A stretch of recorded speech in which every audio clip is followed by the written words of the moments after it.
Samla Raymond Kurbah dkhot jong Meghalaya martial arts balawan wanrah ke Jylla lympung jingiakhun ia-kura ia-kynjat ultimate fighting championship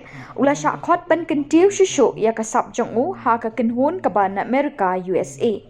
Mynta samla iakhun lympung baheh ke pyrthei iathuh lat pathai Khubor press club.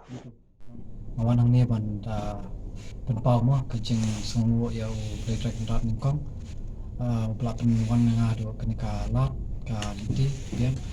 ngari MMA fighter ba ngaju represent ya ka India ka sinema abjad country cha South Africa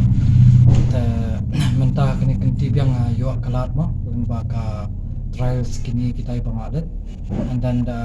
ngalaya sign a contract for 1 year but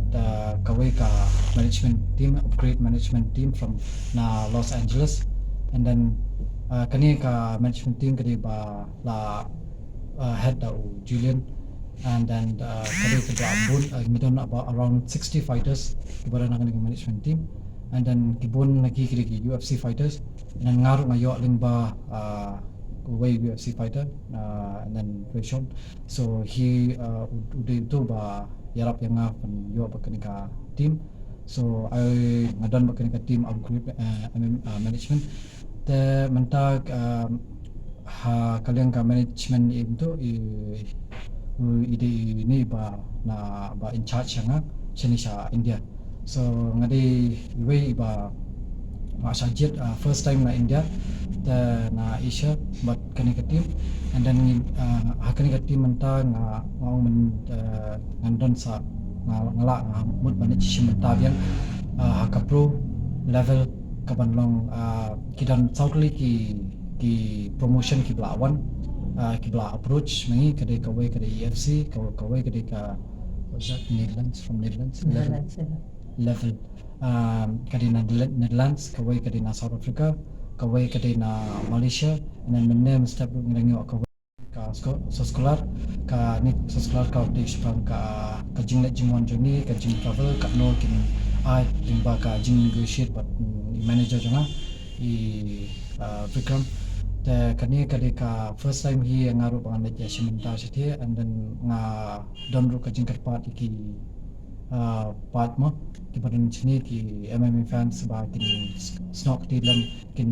yadon nam talam but kani long kani jingnet jing konjonga te khnang ba kanlong ba siso nomor kaniru ka kadi ka very important yang nomor ba kale long badanga job 3 fights ngala ban shortlisted to UFC road to UFC te kani kadi kawai ka kalat kani ti nga bang hakpan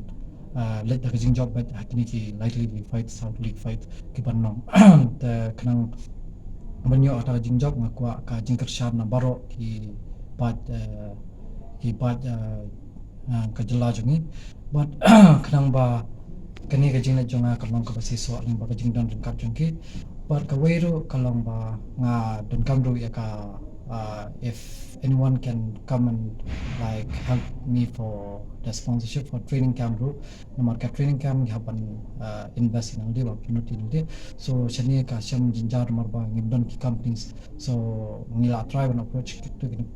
companies from outside bro ta ngidanya keren tanpa as soon as possible nomor ba new banai ban one ngala banyo ka fight kadon ko ka fight bro ka offer yang on 17 hadiah Malaysia and then kidon kiway kiba offer yang aru South Africa datang ba most important menta kadi ba ngakwa kajing kershan menta ka training camp jonga kaban